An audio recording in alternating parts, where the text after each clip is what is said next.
like to talk, if I can, about the myth of non-specific low back pain. That sounds a little bit of a strange mouthful of a topic to talk about, but I think it's important that people are not fobbed off who've got persistent pain with some comments that aren't particularly helpful for them.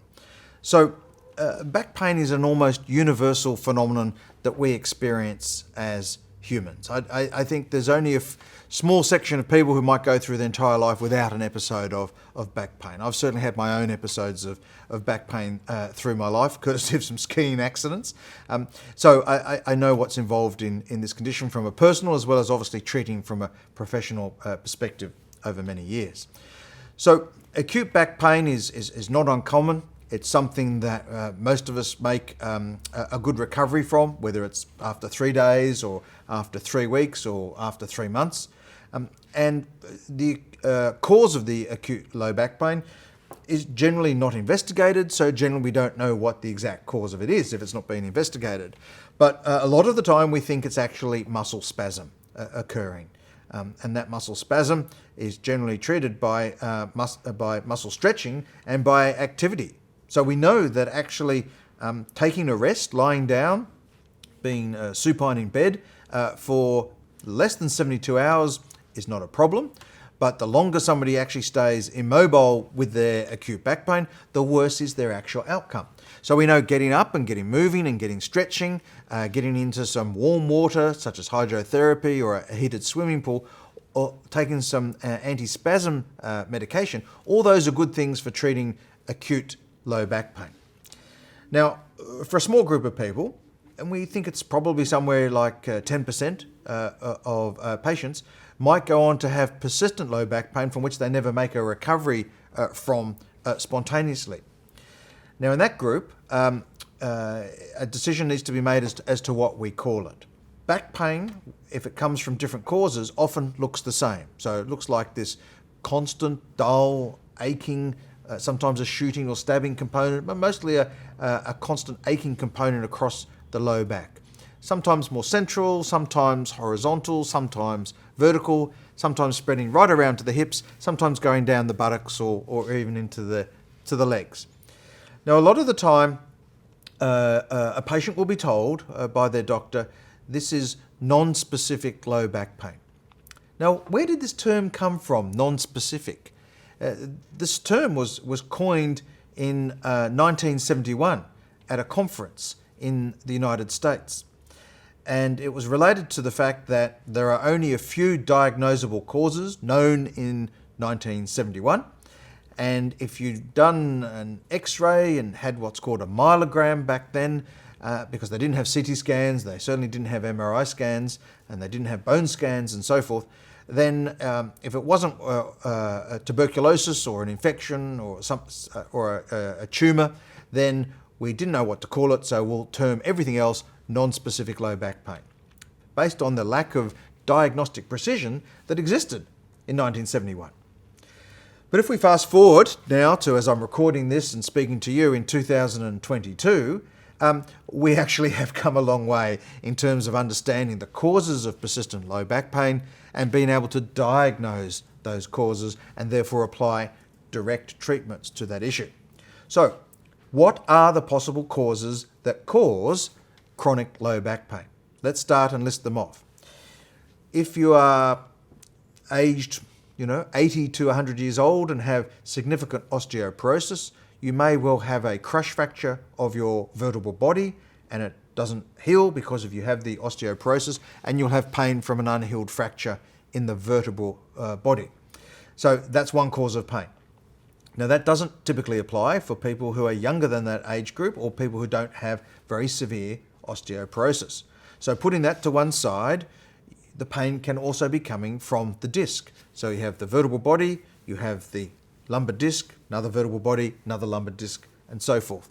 So the disc can undergo an internal tear, and sometimes that tear can then lead to a bulge of the disc at the back of the spine. Sometimes the bulge is small, doesn't press on the associated nerve. Other times the bulge is big, and we call that a herniation, and that can compress a nerve and cause sciatica down the leg. but the internal tear in the disc can produce pain because there are tiny little nerve endings at the back of the disc that are pressure sensors. Their job is to sense pressure as it's applied, communicate that back to the associated muscles, and have the muscles contract in real time. So you have a series of absorption through the disc and a series of contraction of the muscles for regulating the movement and the weight of the spine. And it's a very effective system. But the disc sometimes can actually have a degeneration in it, and that can be painful. And we call that discogenic pain. In addition to that, if you're under the age of 50 years, you can have locking up from muscle spasm of the little joints at the back of the spine, and they're called facet joints. They undergo a funny name by the name of zygapophyseal joint, but we typically call it a facet joint. They can lock up and cause pain. And obviously, that's a particular structure that can have arthritis if you're over the age of 50. So patients who are between 50 and again 100 years of age, for example, may have actual arthritis in their facet joint causing pain. And more recently we understand, and I've contributed work in this area in the medical literature, that it's actually the capsule of the facet joint that has nerve endings in it that causes pain, less so the actual articular surface of the joint. But that's small print stuff. So besides that, you've then got muscles that can be in spasm and can produce pain.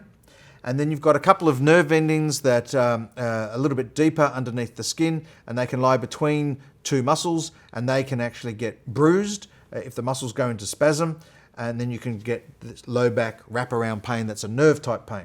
That undergoes the name clinical neuralgia because it means pain coming from the clinical nerve, which sits between two deep muscles, the psoas muscle and the quadratus lumborum muscle. So we've got a bunch of causes of low back pain, but above and beyond that, there are no particular other causes that we primarily know of. Occasionally you could get a stretch in a ligament, for example, or something of that nature. So some of these can be tested out by doing what we call diagnostic blocks. It's possible to put a tiny injection of local anesthetic just over a facet joint, anaesthetize that facet joint, and observe if the person's pain disappears or not whilst the local anaesthetic is working. If it does, that's pretty good evidence that that pain is coming from that facet joint. So we're able to diagnose the presence or absence of facet joint pain. We're able to diagnose the presence or absence of irritation of this clinical nerve. We're able to diagnose if there is pain arising from a crush fracture with advanced imaging techniques. So many of these can be determined, and rather indirectly we can work out if it's disc pain or discogenic pain by excluding other things and then looking for particular MRI findings that we know are associated with people who have discogenic pain as their source. So through this process, it's about 80% of back pain can actually be properly diagnosed, as opposed to 1971, where we were around about 90% of low back pain could not be diagnosed. So we've been able to turn the tables on that. However, and somewhat unfortunately, I guess, that sort of knowledge and communication of that back to patients doesn't necessarily occur. We still have, unfortunately, some doctors who want to call all back pain non-specific low back pain and thereby advise exercise, positive thinking, not taking medications that don't help you. I agree with all of that for any pain. I agree with that as a baseline of treatment.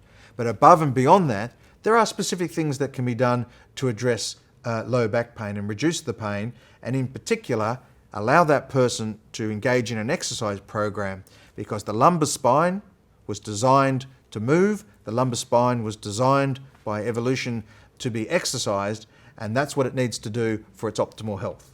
So any treatment must be combined with restoration of normal function, very much bringing the two together.